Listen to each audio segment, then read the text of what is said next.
He had this employee, let me give you the background, the context. He had this gentleman who was probably the bully on the playground in grade school.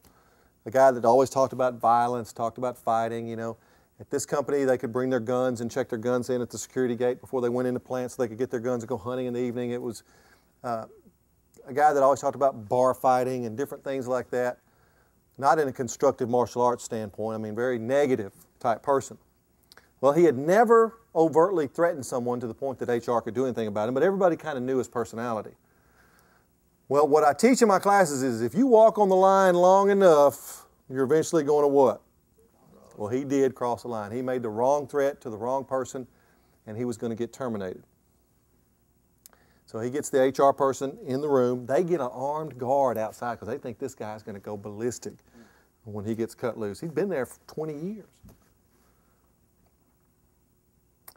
The superintendent has the HR manager in the room. He goes through his 5-step process. And he said, John, he said, when we get to the point where this man figures out that he is losing his job, his livelihood, we were all so amped up for him to go left and get violent that we were almost caught completely off guard when he went the other way. He broke down and started crying. He said, had I not had my script, I don't think I could have ever been able to say what I needed to say before I went into that meeting. And it's such a validation. You don't know how someone's going to react when you start pushing their buttons. You don't know whether they're going to get angry, whether they're going to get upset, whether they're going to... You have no clue, especially when it's very confrontative.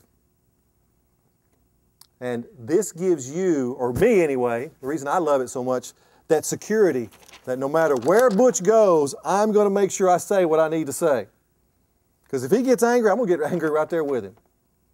And I can't help it. My face will get red. I told you my neck, I respond that way.